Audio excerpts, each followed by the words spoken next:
Entonces ahora me voy a referir a una noticia que ayer llamó la atención y vamos a profundizar en ello.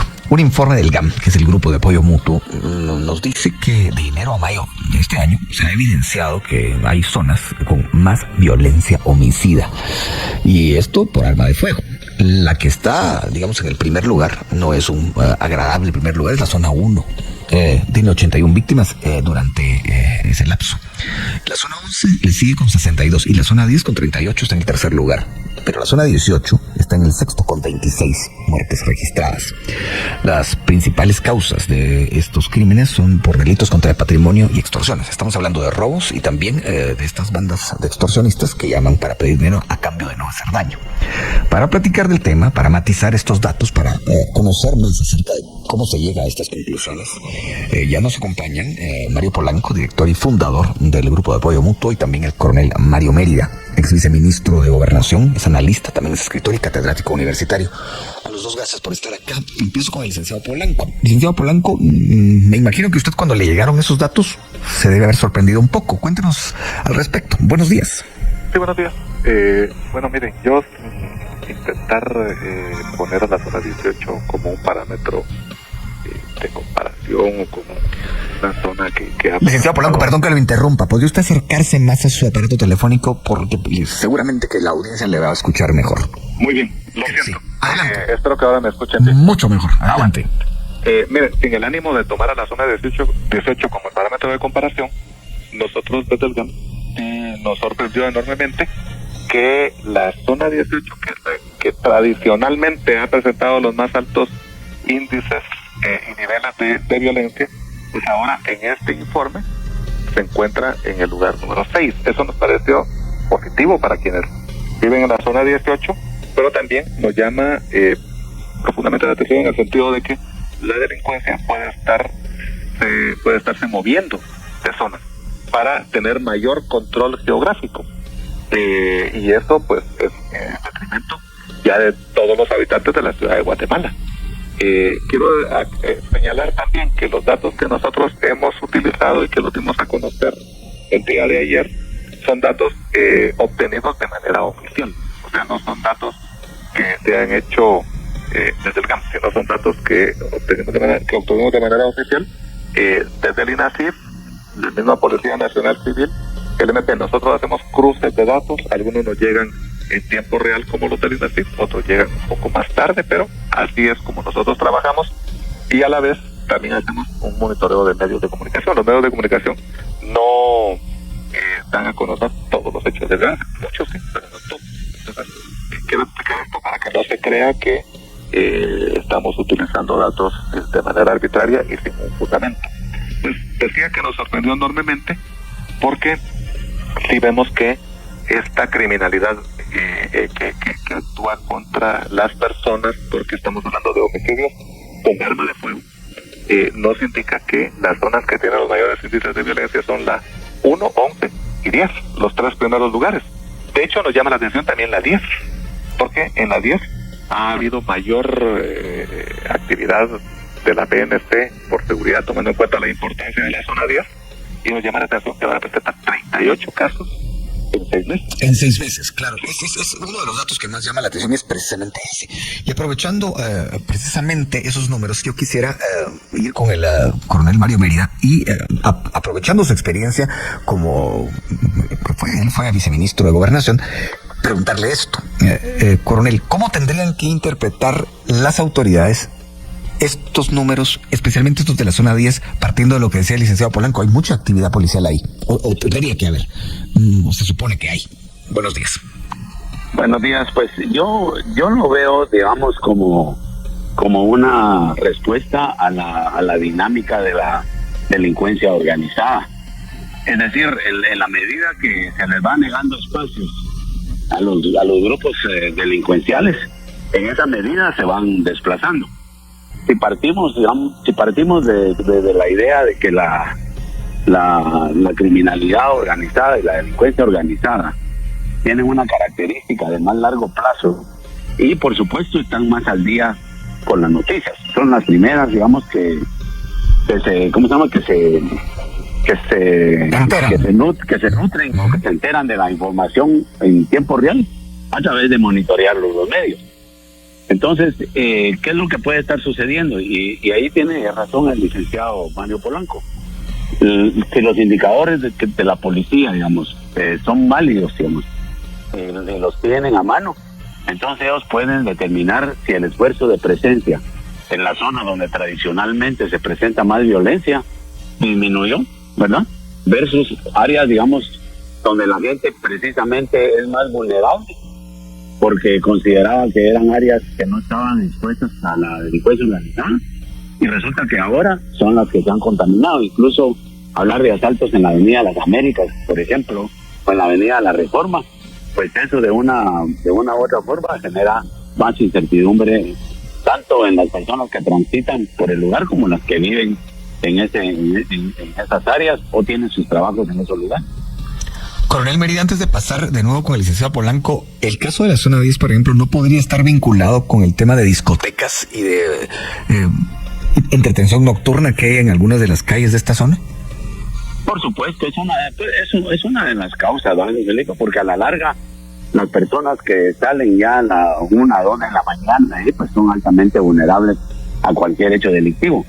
Si realmente, Luis Felipe, y eso es algo que a veces molesta a las autoridades, pero si realmente hay un plan que tiene metas, que tiene acciones, que tiene resultados y tiene indicadores, eso permite redireccionar, digamos, la presencia policial en las áreas donde eso está ocurriendo y volver a tomar el control de esos lugares.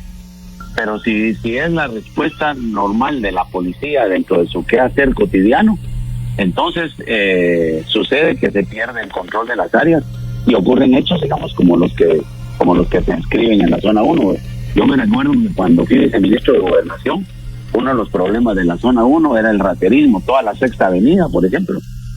Que se recuerda usted que robaban relojes, aretes, cadenas, anteojos, etcétera, etcétera. Y lo que se hacía en ese tiempo era que se ponían a policías de civil sin que existiera la ley de agentes encubiertos para lograr disuadir en algún lugar y capturar, digamos, a estas personas que también se relacionan con los que robaban radios de carros, etcétera, etcétera. Claro, usted recuerda un momento en el que, claro, era muy común esto, no sé si lo sigue haciendo también, habría que determinarlo, pero sigamos con estos números que presenta el GAM. Licenciado Polanco, ¿usted tiene a la mano o ha revisado las estadísticas, por ejemplo, del año pasado? ¿Cómo eran? Eran muy diferentes. ¿Qué nos dice? Bueno, en realidad no tenemos todavía las estadísticas del año pasado. Nosotros estamos construyendo el informe, recién obtuvimos la información. Es una información que cubre 6 meses. Realmente recién terminó el mes de junio, entonces lo que hemos presentado son avances, pero sí será importante que hagamos esa comparación.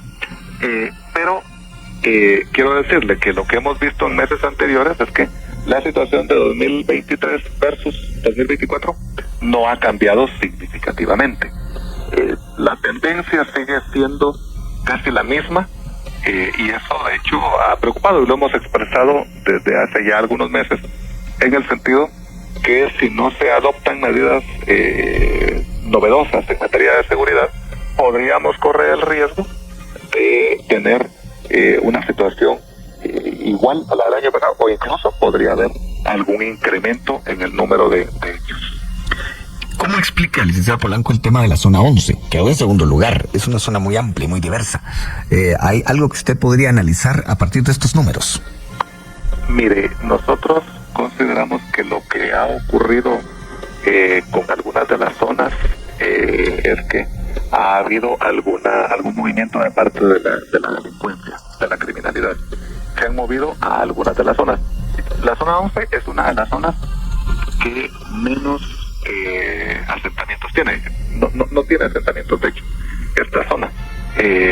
Entonces, podría ser también que esta criminalidad esté asentándose en barrios populares, en barrios que están cercanos a algunas de las vías de acceso más importantes, que la zona 11 sí está rodeada de ellas. Seguir Batres, Periférico, Roosevelt, por ejemplo, y son vías por las cuales la delincuencia puede escapar muy fácilmente, puede irse de manera inmediata. Lo que sí tiene la zona 11, y eso también hay que valorar, son mercados muy populosos, especialmente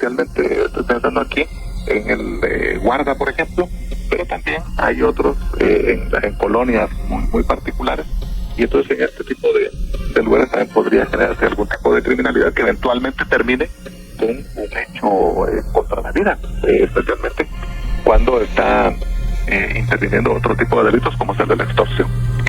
Paso con el coronel Mario Mérida. Coronel, técnicamente, ¿qué es una zona roja cuando hablamos de inseguridad? Bueno, una zona roja se evalúa de acuerdo a la violencia, digamos, que ocurre en estos espacios, geográficos. Por ejemplo, si usted se recuerda, Luis Felipe, porque creo que lo platicamos en una oportunidad, cuando asumió el gobierno del presidente Colón, se habló del plan cuadrante, que venía de Chile, que ya sabemos que en Chile pues fracasó el plan cuadrante y hay una violencia enorme allá. Pero se hablaba de intervenir en las áreas rojas, convertir las áreas rojas en rosadas y proteger las blancas para evitar que se convirtieran en rojas. Es, digamos, por ejemplo, la zona 18, por ejemplo, antes se establecía como una zona roja por la serie de hechos y la frecuencia y el impacto que causaba en la población. Así era la parte de la zona 6, y se recuerda del Gallito, que ahora ya no se habla mucho del Gallito, pareciera ser que es un área blanca, ni siquiera rosada.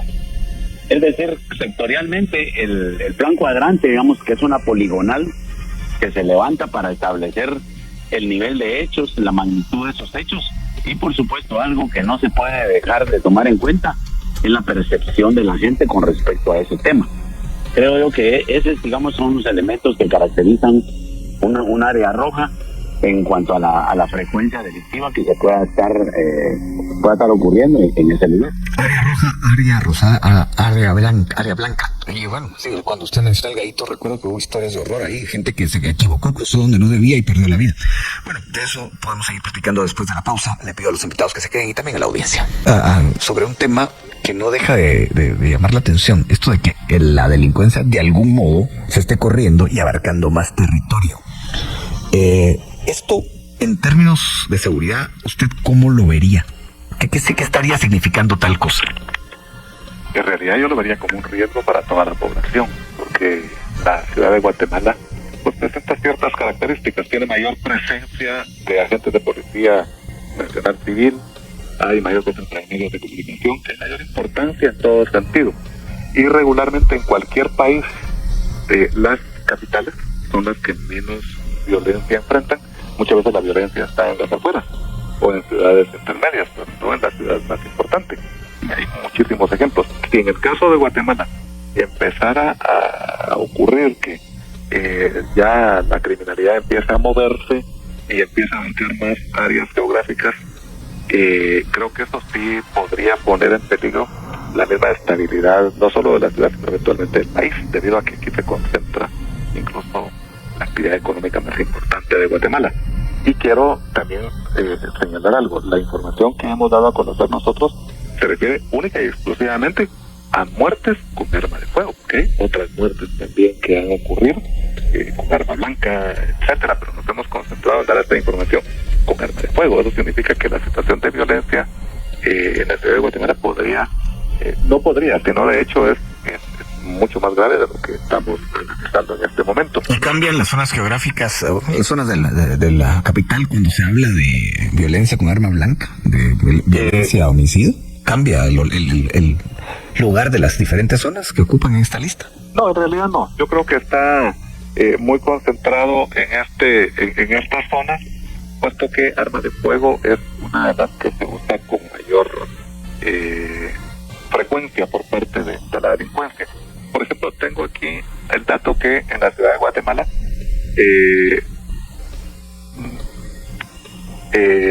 no solo con armas de fuego, sino también con otros tipos de armas, ya llega en el departamento de Guatemala llega a 547 víctimas. Tenemos también, entre otras causas de muerte por estrangulación, por sofocación, por sumersión, personas que pueden ser ahogadas a la fuerza, por decapitación. Tenemos al menos 3 casos de eso. Y por arma blanca tenemos un registro de al menos 29 casos en la ciudad. Estos sí son en la ciudad. O sea, ahí disminuye y estamos hablando nada más del mes de junio. pero todavía falta hacer toda la tabulación para ver cómo encaja esto en todo el informe. Sigamos con esta charla. Y voy ahora con el coronel Mario Mérida. Coronel, es hilar demasiado fino pensar que estos números y esta manera, este corrimiento de la delincuencia, pudiera ser con fines de desestabilización política. No. ¿Sí? ¿Me escuchó la pregunta, Sí, coronel? sí, claro. Sí. Adelante. No, yo creo que no, Felipe. Yo creo que es parte, digamos, de la cotidianidad que vive, digamos, el país, el contexto social, digamos, en que se encuentra, digamos, el Estado guatemalteco, digamos, después de los últimos años de precariedad, y que hoy definitivamente se aprecian de una mejor manera porque se está evaluando el primer año de gobierno. Yo siempre he dicho que hay que esperar un año, digamos, para evaluar resultados.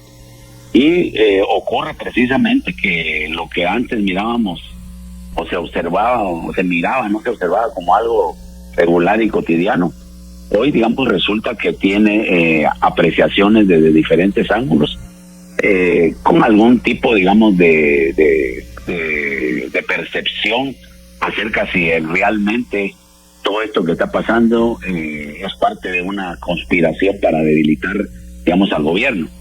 Pero lo cierto es que hoy la gente está más preocupada por las inclemencias del tiempo, por el tema de las carreteras, etcétera, etcétera. Y creo que al final de cuentas es una coincidencia, digamos, unas estadísticas que cambian tanto, y que probablemente va a haber que hacer, digamos, un análisis retrospectivo desde el 2021 a la fecha, para establecer, digamos, una apreciación un poco más clara de las razones por las que ha habido esa rotación. Aunque, digamos, en los estudios de fenomenología del delito y todo eso, precisamente el contexto social y urbano donde se manifiesta el delito tiene mucho que ver. Y aquí en Guatemala está, digamos, concentrada la totalidad, digamos, de la mayoría, un alto porcentaje de la actividad económica del país, digamos, lo cual atrae, digamos, a estos grupos a delinquir y a encontrar víctimas altamente vulnerables. ¿Usted no lo ve entonces como que pudiera hacer algo a propósito para que quedara mal el gobierno? ¿Usted no lo ve de esa manera, coronel? No lo veo. Incluso leía las declaraciones del director de la policía, Boteo, digamos, y es coherente con lo que uno pensaría que hay que hacer. El tema es, digamos, que se está tratando el tema a nivel propiamente, digamos, operativo. Ahora falta que ver cómo se plantea un plan estratégico integral que vaya, digamos, el mayor esfuerzo vaya precisamente desde las áreas rojas, digamos, hacia adentro de la ciudad capital del departamento de Guatemala, para que realmente se sienta un efecto y que la población perciba de que hay un marco de seguridad que le permite mantener sus actividades económicas, de diversión, sus actividades culturales. Le contaré, coronel, que esta misma pregunta ya se le planteó aquí al mismo ministro de Gobernación, Francisco Jiménez. Recuerdo que parte de su respuesta fue: no hay evidencia empírica de ello.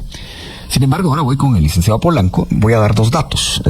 Uno es que en la semana de la toma de posesión, con el felino de la noticia, siempre platicamos, hacemos la charla técnica previa a empezar el programa, y nos llamó la atención que hubo varios ataques armados durante esa semana que no habíamos registrado en semanas previas. Y lo otro se contrasta con un informe del CIN que dice que la violencia homicida va a la baja. El licenciado Polanco, la misma pregunta para usted. ¿Cree usted que es demasiado descabellado, hilar demasiado fino, pensar que esto pudiera tener otro tipo de fines? Esto de los cambios en la violencia homicida y todo esto.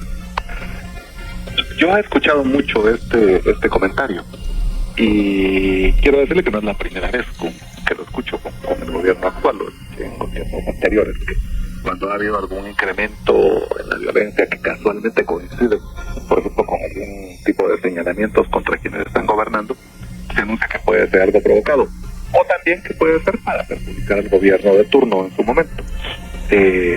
Sobre cómo poder comprobar esto, creo que es difícil. Lo que sí he logrado yo percibir es que en gobiernos anteriores, cuando estos inician, como la criminalidad no tiene conocimiento acerca de qué políticas de seguridad se van a implementar, si va a haber algo nuevo, por ejemplo. Entonces lo que puede ocurrir es que baja el nivel de violencia durante un corto periodo de tiempo en lo que entienden si va a haber algo nuevo o no, y cuando ya se han adaptado vuelve a resurgir. Creo yo que lo que se podría hacer, porque todavía están en tiempo de hacerlo, es implementar políticas de seguridad para que, por ejemplo, si la criminalidad se viene adaptando a lo que existía desde gobiernos anteriores de que no ha sido implementado, con nuevas políticas en materia de seguridad, asestarle un golpe a esa criminalidad. De esa manera se podría evitar que vaya a haber aumento o algo así. Sobre esta situación de si hay descenso o incremento, yo creo que aquí hay que tomar en cuenta que también es regularmente en el segundo semestre de cada año cuando se registra algún tipo de incremento. Y por eso es que desde el GAM nosotros tenemos temor que si hasta el momento no se ha registrado el incremento en este segundo semestre que está iniciando, sí podría darse. Además, en este segundo semestre tenemos dos actividades económicas que podrían hacer que se incrementen, especialmente los delitos contra el patrimonio. ¿El bono 14, por ejemplo? Ahorita el bono 14 y en 5 meses y medio el aguinaldo. O sea, hay en este semestre no hay 6 salarios, sino hay 8. Entonces, eso es lo que podría provocar que también se incrementen las extorsiones. Yo no descartaría que la mayor causa de estas muertes con arma de fuego de las cuales estamos hablando hoy sea producto del incremento de las extorsiones. Los delitos contra el patrimonio es innegable que se han incrementado en estos últimos meses. Ahora hay cada vez más asaltos desde motocicletas a automovilistas en las calles, etcétera. O sea, creo que esos delitos que son los que afectan a la población son los que han venido en incremento, y estos podrían estar vinculados con otros delitos como el homicidio, por ejemplo. Vamos a vinculaciones, a situaciones que podrían tener que ver una con otra. Coronel Mérida, ha habido muchas visitas a los centros penales, las famosas requisas. ¿Esto cómo puede impactar en el tema de las extorsiones según usted? Bueno, yo considero que las requisas, digamos, que se hacen como una manera de reducir las extorsiones de las cárceles, pues tiene sentido siempre, digamos, que se tengan a la vista, por ejemplo, el número de extorsiones que ocurren en una semana, que no hay ninguna actividad de requisas en los centros penales, versus la continua requisa que puede haber en los centros penales. El problema, Luis Felipe, es que no es, digamos, ¿cómo le creo? Estratégicamente no es rentable estar haciendo requisas permanentemente, porque esos son recursos policíacos que deberían de estar preveniendo el crimen organizado. Yo entiendo que si esta es una respuesta temporal, mientras se establece una mejor metodología, digamos, para implementar un plan, está bien, digamos, pero hacerlo como una acción para reducirla permanentemente, creo que eso es muy complejo, porque al final de cuentas la gente sale, digamos, de sus lugares y comunica a los familiares que están fuera o a los miembros de la banda que están afuera que continúen, digamos, llevando a cabo las extorsiones. Creo que esa, digamos, es una medida que ayuda a mitigar temporalmente, pero que no es la solución para reducir la extorsión, llámese extorsionadores profesionales o llámese imitadores de extorsión, porque al final el delito es exactamente el mismo. Con diferente conocimiento del tema, por supuesto. Con diferentes sujetos. Yo quería aprovechar algo, Luis Felipe, que te hablo, porque ya lo tocamos en un tema y creo que vale la pena recordarlo ante el último hecho. Es decir, hay algunos tipos de asesinatos o de homicidios más espectaculares, pero que digamos que habría que perfilar perfectamente para orientar a las personas. Por ejemplo, ayer fue noticia y hoy sigue siendo noticia el hecho del adolescente que mató a una fémina, le cortó la cabeza y le sacó el corazón. 17 años, según lo que sé. 17 años, okay. Eso es violento, digamos. Yo estaba viéndolo aquí con mi familia y me dijo, mira, quitarlo porque es demasiado violento. Bueno, pero ese hecho, digamos, quizás fue por diferencias entre la pareja. No tiene nada que ver, digamos, con la criminalidad organizada o la delincuencia común. Y ese es el trabajo precisamente que también tiene que hacer la Policía Nacional Civil para darle certidumbre a las personas, digamos, de que tienen el control, ¿verdad? Pero hay casos muy particulares como este que alertan, es decir, hay que perfilar bien al adolescente a la persona que falleció en ese lugar, el lugar donde viven, porque al final la gente reaccionó y lo que quería era quemar la casa, digamos, y este chico, según las notas, se fue a refugiar a la casa de la abuelita. Sí, ese es otro, es un caso horroroso, terrible. Claro, es un caso, pero que ya bien analizado, es obligación, digamos, de explicarle a la población. Porque imagínense que no capturan a este muchacho. Entonces vamos a comenzar a hablar de asesinos en serie y esto y el otro, cuando realmente no tiene esa connotación el hecho en sí.